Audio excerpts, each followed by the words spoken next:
Ouvrez vos Bibles avec moi à la prophétie d'Ésaïe au chapitre 9, verset 6 et verset numéro 7.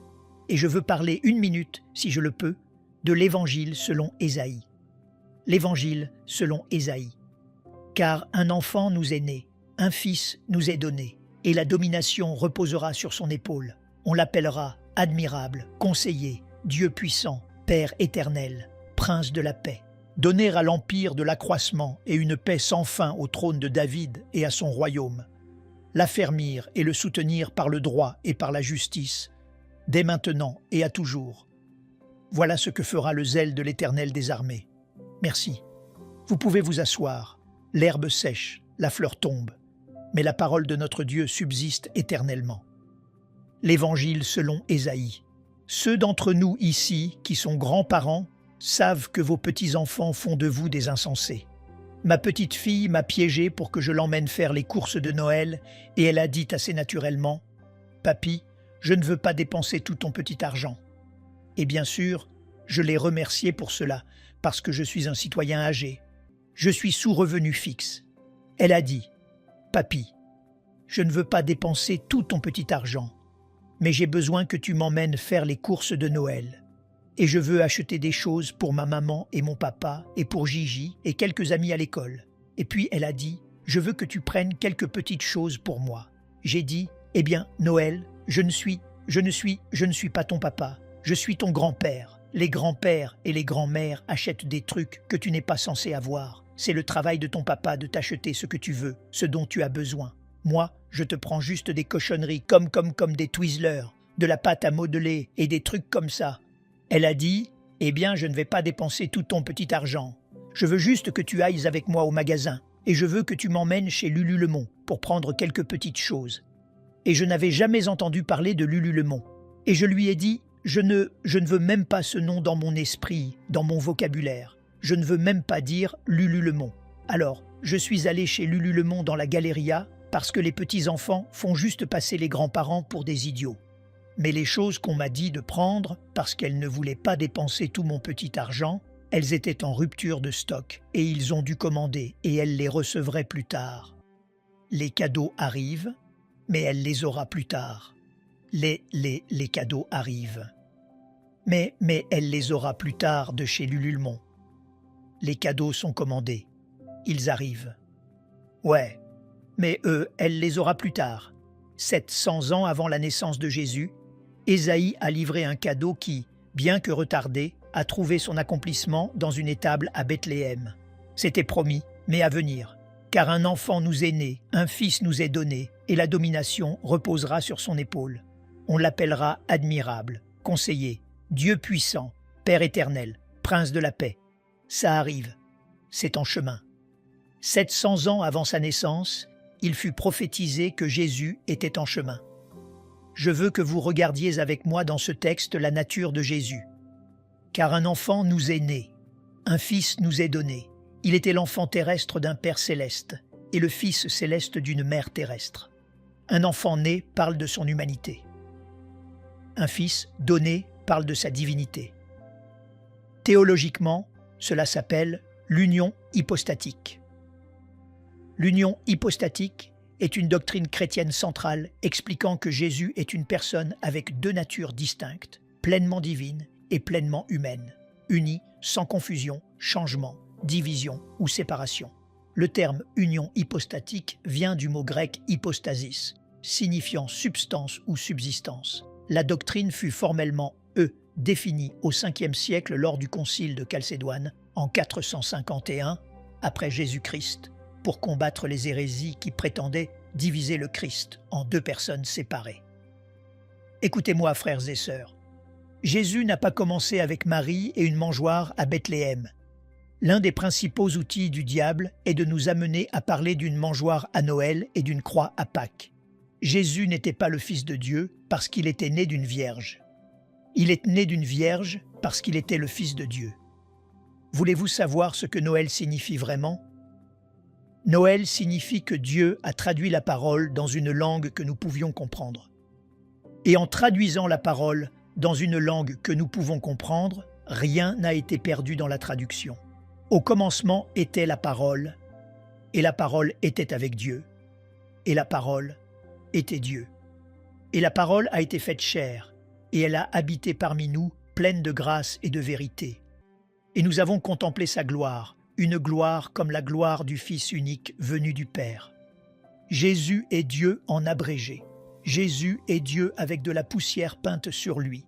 Jésus est l'événement dans l'éternité, faisant son avènement dans le contexte du temps.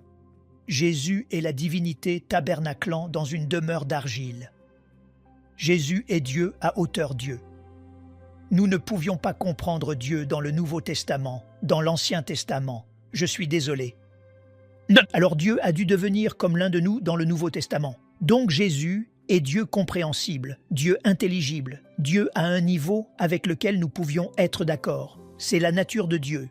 Il est Dieu et homme. Il n'est pas 50% Dieu et 50% homme. Il est 100% Dieu et 100% homme. Il est Dieu essentiellement. Il est Dieu également et il est Dieu éternellement. Jésus n'est pas Dieu junior. Il est Dieu, vrai Dieu. Jésus n'est pas un sous-ensemble de Dieu. Jésus est tout Dieu et tout homme. C'est sa nature divine et humaine. C'est la nature de Jésus. Mais regardez avec moi deuxièmement la nativité de Jésus. Maintenant, frères et sœurs, écoutez-moi. Certaines choses valent la peine de se battre. Dans l'Église baptiste, nous nous battons pour un tas de trucs qui n'en valent pas la peine.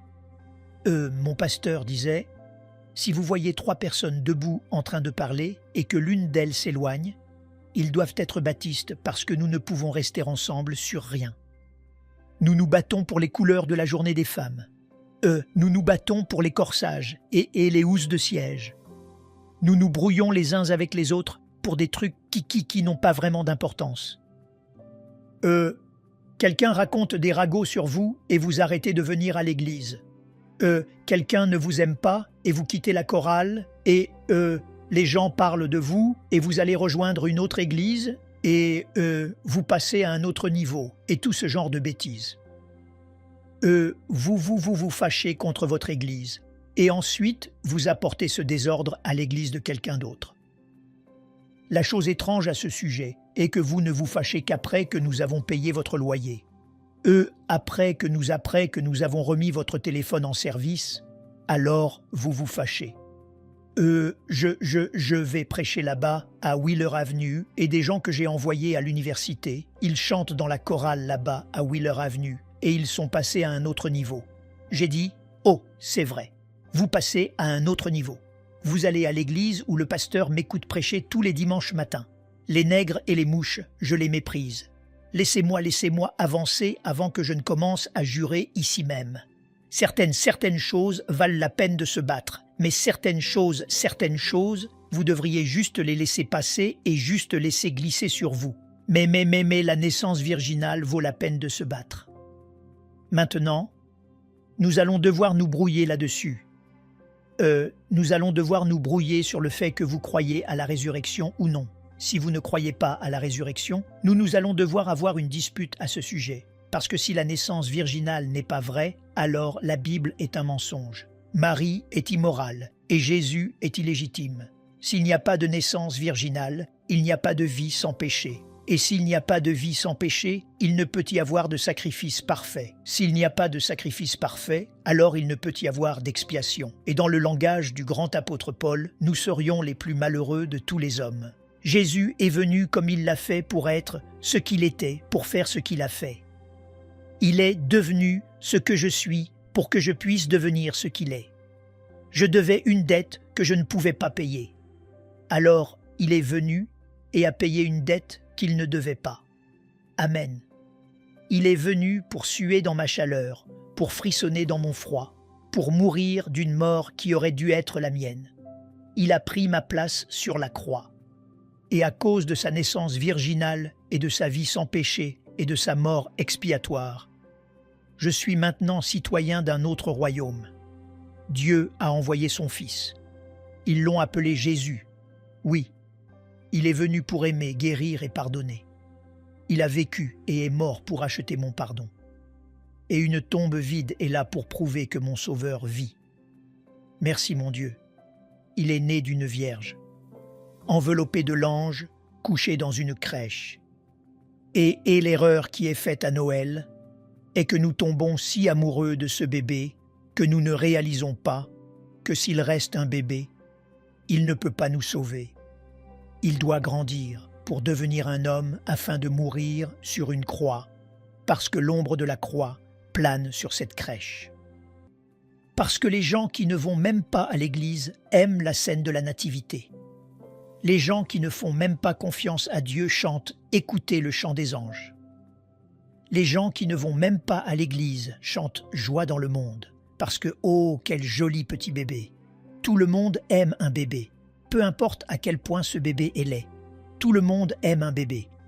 Mais si Jésus reste un bébé, nous sommes perdus et dans notre péché. Il doit grandir pour être un homme et mourir pour nos péchés. C'est sa nature. C'est sa nativité. Mais alors que je vais m'asseoir, je veux parler 1 minute de ces noms. Et on l'appellera Monsieur, admirable conseiller, Dieu puissant, Père éternel, Prince de la paix. Juste ici, je deviens un peu mélancolique et j'ai chaud à l'esprit quand je commence à penser au nom de Jésus. Je peux encore voir mes aînés là-bas, en Louisiane, où je suis né, se mettre à genoux quand ils arrivent à l'église en invoquant le nom de Jésus. Je suis chrétien aujourd'hui parce que quelqu'un a prié pour moi. Ma mère, mon père ont prié pour moi. Mes parents étaient croyants. Mes grands-parents étaient croyants. Mon père se mettait à genoux à l'église baptiste True Light, où il était diacre, où nous avons tous été élevés.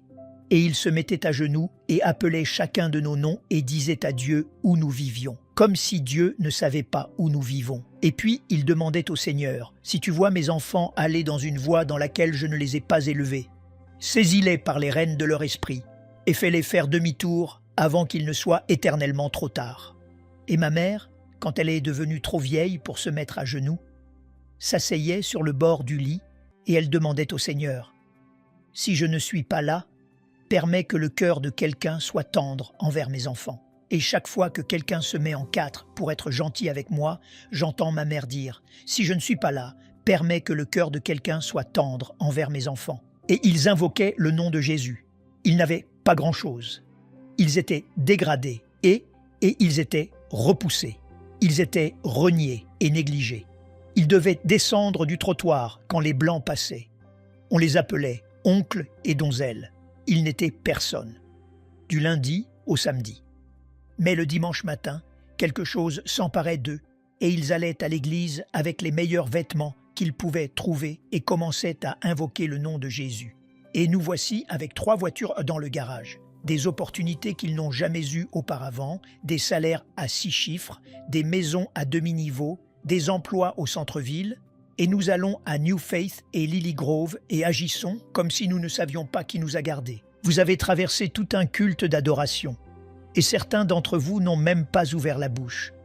Vous n'avez pas tapé dans vos mains, vous n'avez dit bonjour à personne, vous n'avez pas souri, vous n'avez pas remercié Dieu de vous avoir réveillé ce matin. Mais j'ai besoin d'un témoin qui peut m'aider à témoigner qu'il y a de la puissance dans le nom de Jésus. Il y a la guérison dans le nom de Jésus. Il y a la délivrance dans le nom de Jésus. Il y a de la joie dans le nom de Jésus. Jésus le matin, Jésus à midi, Jésus à l'heure de minuit. C'est un admirable conseiller. Admirable, conseiller, admirable conseiller. J'ai été dans des situations difficiles. J'ai eu le dos au mur. Il y a eu des décisions que j'aurais aimé ne pas avoir prises, des mots que j'aurais aimé pouvoir retirer, des actions que j'aurais aimé pouvoir reprendre. Il y a des squelettes dans mon placard.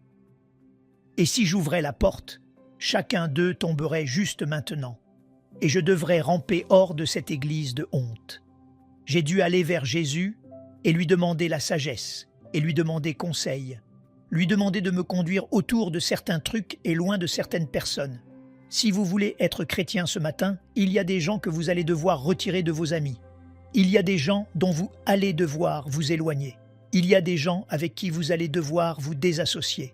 Il y a des actions, des lieux et des idées que vous allez devoir laisser tomber. Et la seule façon de connaître la volonté de Dieu est de faire confiance à un admirable conseiller. Écoutez-moi.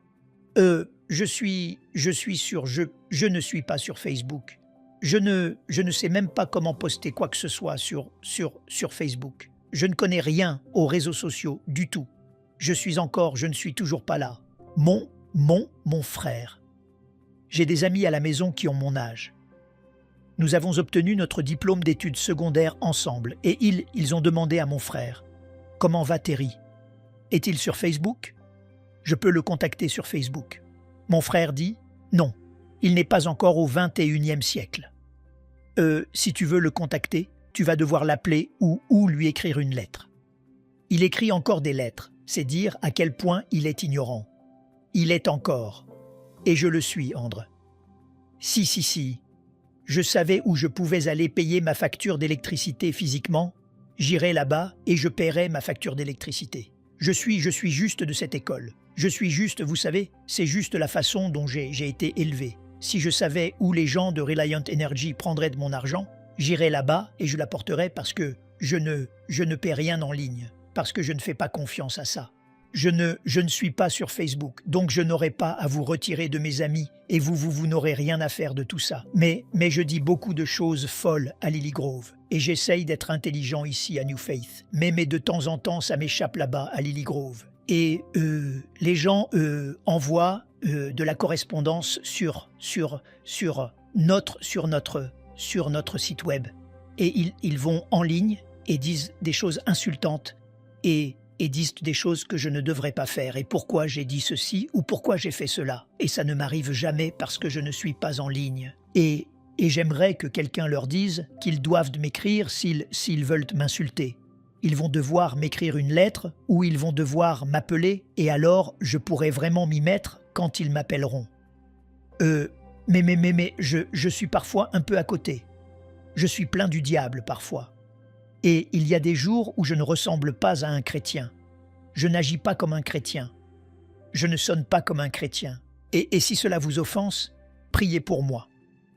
J'aimerais vraiment que vous le fassiez, parce que je ne suis pas tout ce que je devrais être. Je lutte puissamment. Je souhaite pouvoir être comme certains d'entre vous. Ultra spirituel est la seule raison pour laquelle on ne peut pas voir vos ailes.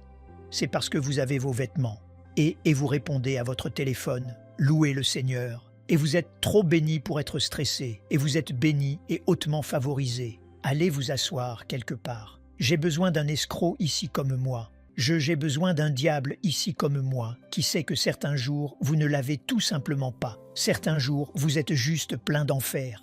Mais alors je vais chez un admirable conseiller et il me dit « Confie-toi en l'Éternel de tout ton cœur et ne t'appuie pas sur ta sagesse. Reconnais-le dans toutes tes voies. J'aimerais avoir un lecteur de la Bible. Reconnais-le et il aplanira tes sentiers. » Quand je sors des rails, j'ai un admirable conseiller qui dit « Heureux l'homme qui ne marche pas selon le conseil des méchants, qui ne s'arrête pas sur la voie des pécheurs et qui ne s'assied pas en compagnie des moqueurs, mais qui trouve son plaisir, vous allez m'aider à le dire, n'est-ce pas, dans la loi de l'Éternel, et qui la médite jour et nuit. Il est comme un arbre planté près d'un courant d'eau, qui donne son fruit en sa saison, et dont le feuillage ne se flétrit point. Tout ce qu'il fait lui réussit. Quand il m'insulte sur terre, il dit « L'Éternel est ma lumière et mon salut. De qui aurais-je crainte? L'Éternel est le soutien de ma vie. De qui aurais-je peur? Quand des méchants, même mes ennemis et mes adversaires s'avancent contre moi pour dévorer ma chair, juste avant qu'ils n'arrivent à moi, ils chancellent et tombent. Si une armée se campait contre moi, mon cœur n'aurait aucune crainte. Je demande à l'Éternel une chose, que je désire ardemment. Je voudrais habiter toute ma vie dans la maison de l'Éternel. Voici. Car il me protégera dans son tabernacle au jour du malheur. Il me cachera. Il est un admirable conseiller. Pas juste un conseiller, mais un admirable conseiller. Il n'est pas juste un Dieu. Il est un Dieu puissant. Il n'est pas juste un Père. Il est un Père éternel. Il n'est pas juste ma paix.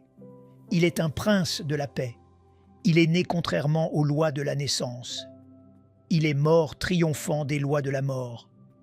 Il est né dans la pauvreté. Mais des sages lui ont apporté des richesses et les ont déposées à ses pieds. et comme tous les sages, ils sont rentrés chez eux par un autre chemin. Il a été bercé dans le berceau d'un autre, a navigué dans le bateau d'un autre, a monté l'âne d'un autre, a mangé le souper dans la chambre haute d'un autre, a été couché dans la tombe d'un autre, après une mort ignominieuse sur la croix. Pourtant, il est le Seigneur, et à l'Éternel la terre et ce qu'elle renferme, le monde et ceux qui l'habitent. Car il l'a fondé sur les mers et affermi sur les fleuves. Qui pourra monter à la montagne de l'Éternel? Qui s'élèvera jusqu'à son lieu saint? Celui qui a les mains innocentes, oui, ça parle de Jésus, et le cœur pur, celui qui ne livre pas son âme au mensonge et qui ne jure pas pour tromper. Il obtiendra la bénédiction de l'Éternel et la miséricorde du Dieu de son salut. Voilà le partage de la génération qu'il invoque, de ceux qui cherchent ta face, de Jacob. Voici le cri. Portes, élevez vos linteaux, élevez-vous, portes éternelles, que le roi de gloire fasse son entrée. Qui est ce roi de gloire? L'Éternel, fort et puissant, l'Éternel puissant dans les combats. Comme un bébé, il a effrayé un roi. Comme un enfant, il a confondu la sagesse des docteurs et des avocats. Comme un homme, il a parlé au vent et aux vagues, et ils se sont couchés à son ordre comme des enfants grondés par leurs parents. Le péché n'a pas pu lui résister, Satan n'a pas pu le séduire, la mort n'a pas pu le tuer, et la tombe n'a pas pu le retenir. Je vous ai dit que j'ai le cœur chaud quand je commence à parler de lui parce qu'il y a quelque chose à propos de ce nom qui apaise mes chagrins, qui guérit mes blessures, qui chasse mes peurs. J'ai eu des luttes profondes dans ma vie. Et les membres de l'Église me demandent parfois « Pasteur, comment tenez-vous encore debout après tout ce que vous avez traversé ?» Mon histoire est toujours la même. Si ce n'était pas pour Dieu à mes côtés, je perdrais la tête. Si ce n'était pas pour le fait que je crois qu'il y a un côté lumineux quelque part, je pense vraiment que je deviendrais fou. Mais je sais qu'il y a un Dieu. Je sais que Jésus est venu me sauver. Et je sais que quand la vie devient trop dure pour moi, j'ai quelqu'un que je peux appeler à mon heure de minuit. J'aime juste en parler. J'aime juste dire ce nom. Ça ne vous dérange pas si je parle de lui 1 minute, n'est-ce pas? J'aime juste appeler ce nom. C'est un nom doux. Oui, c'est un nom qui tue le péché. C'est un nom qui donne la vie. Il y a quelque chose d'admirable à propos de ce nom. Ça ne vous dérange pas si je parle de lui, n'est-ce pas? Jésus est un hymne en un mot. Jésus est un oratorio en 2 syllabes. Jésus. Vous allez m'aider à l'appeler, n'est-ce pas? C'est un nom admirable à appeler. Quand la vie se retourne contre vous, vous feriez mieux de savoir quelque chose sur le nom de Jésus. Quand la vie s'effondre pour vous, vous feriez mieux de savoir quelque chose sur le nom de Jésus. Je regarde certains d'entre vous, jeunes gens ici qui n'ont rien traversé, et vous n'avez pas eu à invoquer le nom de Jésus. Je ne vous blâme pas. Amusez-vous. Soyez jeunes aussi longtemps que vous le pouvez. Profitez d'être dans votre vingtaine et dans votre trentaine.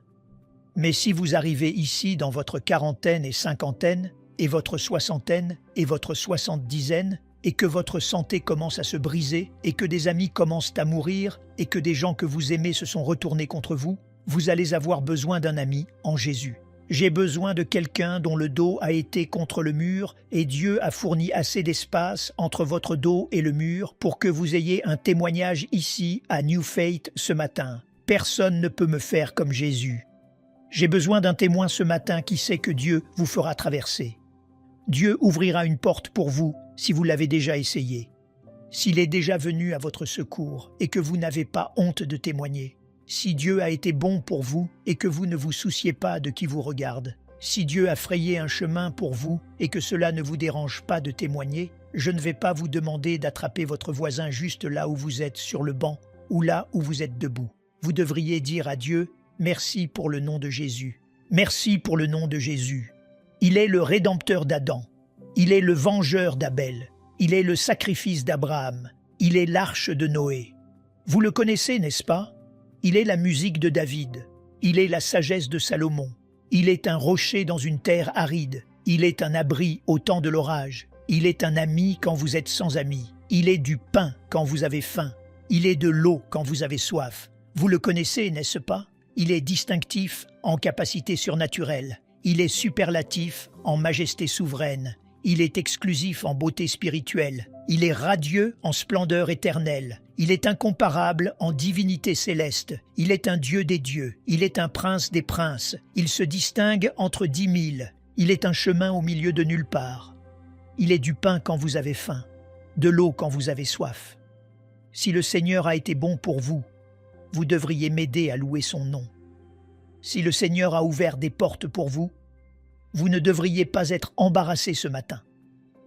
Si le Seigneur est venu à votre secours, vous devriez regarder autour de vous et dire à quelqu'un « Je ne ressemble pas à ce que j'ai traversé. Dieu a été bon pour moi. » J'ai dit « Dieu a été bon pour moi. Il a frayé un chemin pour moi. Il m'a ramassé, m'a fait faire demi-tour, a placé mes pieds sur un sol solide. » Si vous êtes sauvé et que vous le savez, si vous êtes né de nouveau et que vous n'êtes pas embarrassé de crier ce matin, j'ai besoin d'un cri ce matin qui peut m'aider à témoigner. Dieu a été bon pour moi. Dieu a été bon pour moi tout au long de janvier. Il m'a gardé chaque jour en février, tout au long de mars, avril et mai, juin et juillet, août et septembre, octobre et novembre. Nous voici presque à la fin de décembre et j'ai encore de la nourriture sur ma table. J'ai encore de l'essence dans ma voiture. J'ai encore de l'argent dans ma poche. J'ai encore ma santé et ma force. Mais plus que ça, j'ai encore ma joie. Cette joie que j'ai, le monde ne l'a pas donnée. Le monde ne peut pas l'enlever. Et très bien, très bien. Je sais qu'il est très bien. Personne ne peut me faire comme Jésus.